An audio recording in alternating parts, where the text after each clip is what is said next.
नमस्कार मित्रांनो, स्वागत आहे तुमचं बिझनेसवाला मराठीमध्ये. तर आज एक नवीन व्हिडिओ मी घेऊन आलोय आणि हा व्हिडिओ मित्रांनो खूप इंटरेस्टिंग आहे आणि खूप महत्त्वाचा आहे. तर व्हिडिओचा टॉपिक असा आहे मित्रांनो, की दूध व्यवसायासाठी नेमकी दिनचर्या तुमची काय असावी? आता ह्या व्यवसायासाठी मित्रांनो दिनचर्या किती महत्त्वाची आहे हे तुम्हाला काही वेगळं सांगायची गरज नाही. ही जर दिनचर्या तुमची चुकली तर मोठ्या प्रमाणावर तुम्हाला ह्या व्यवसायामध्ये नुकसान होऊ शकतं मित्रांनो. आणि ही जर दिनचर्या तुमची जर बरोबर असेल, तर तुम्हाला मोठ्या प्रमाणावर ह्या व्यवसायामध्ये फायदा होऊ शकतो. त्यामुळे दिनचर्या बरोबर असणं हे खूप गरजेचं आहे आणि दिनचर्या बरोबर असल्यावर तुमची जनावरं जी आहेत ती निरोगी देखील राहतात. त्यामुळं दिनचर्या ही खूप महत्त्वाची आहे. आता दिनचर्या जर चांगली असेल तर दूध तुम्हाला जास्त प्रमाणात मिळू शकतं आणि बरेच लोक काय करतात, की जास्त वेळ दिनचर्या चुकीची असल्यामुळे जास्त वेळ त्याच्यामध्ये घालतात.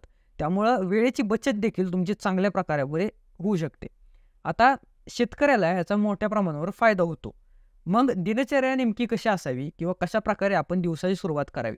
तर संपूर्ण माहिती तुम्हाला पुढे व्हिडिओमध्ये मित्रांनो मिळणार आहे. त्याआधी जर तुम्ही आपल्या चॅनलवर नवीन असाल, तर सगळ्यात पहिल्यांदा आपलं चॅनल सबस्क्राईब करा. जर तुम्हाला हा व्हिडिओ आवडला, तर हा व्हिडिओ लाईक करा, शेअर करा आणि मित्रांनो कॉमेंट करायला विसरू नका. तर आता आपण व्हिडिओकडे आपल्या येऊयात. तर सगळ्यात पहिली जी गोष्ट असते ते म्हणजे वेळेवर सगळ्या गोष्टी झाल्या पाहिजेत, तर जनावरांचं पचन जे आहे ते नीट होत असतं. त्यामुळं दूध देखील वाढतं तुमचं. त्यामुळे वेळेचं नियोजन चांगलं झालं पाहिजे. तर आता सकाळची सुरुवात तुम्हाला करायची आहे. सकाळी लवकर उठून तुमच्या गोठ्याची स्वच्छता तुम्हाला सगळ्यात पहिली केली पाहिजे. आता स्वच्छता चांगल्या प्रकारे झाल्यावर याच्यानंतर तुम्ही जनावरांचं तुमच्या दूध काढू शकता. जे काही तुमच्याकडे असेल, गाय असेल, म्हैस असेल, तर त्याचं दूध तुम्ही त्याच्यानंतर काढू शकता. आता ह्याच्यानंतर तुम्ही जनावरांना फीड द्यायचं आहे. आता फीड दिल्यानंतर जवळपास 2 तासांनी सकाळी तुम्हाला लवकर सुरुवात करायची आहे आणि फीड दिल्यानंतर 2 तासांनी तुम्ही जनावरांना हिरवा चारा देणार आहे. आणि तुम्हाला पाण्याची सोय अशी करायची की जनावरांना तुमचं पाणी जे आहे ते कंटिन्यू मिळालं पाहिजे. अशी तुम्हाला चांगल्या प्रकारे सोय करायची आहे पाण्याची. आता हे सगळं झाल्यावर तुम्ही दिवसभर तुमची जनावरं आहेत ती आराम करणार आणि संध्याकाळी जनावरांचं परत दूध काढायचं आहे. आता संध्याकाळी तुम्ही दूध काढल्यानंतर त्यांना परत एकदा तुम्ही जर सकाळी अर्धं फीड देताय, संध्याकाळी देताय, तर परत फीड द्या.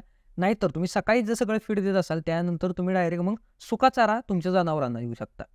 आता ह्याच्यामध्ये सुका चारा दिल्यानंतर अजून एक महत्त्वाची गोष्ट आहे, ती म्हणजे दिवसभरात तुम्हाला एकदा तुमची म्हैस धुणं हे फार गरजेचं आहे मित्रांनो. ह्याच्यामुळं तुमच्या जनावरांना स्किन डिसीज होणं, वेगवेगळे आजार होणं, ह्या सगळ्या गोष्टी होत नाहीत. वातावरण चांगलं राहतं, मच्छर चावणं हे देखील होत नाही. त्यामुळं तुमची म्हैस जे किंवा गाय जे तुमचं जे काही जनावर असेल ते तुम्ही दिवसातनं एकदा कमीत कमी धुणं हे फार गरजेचं आहे.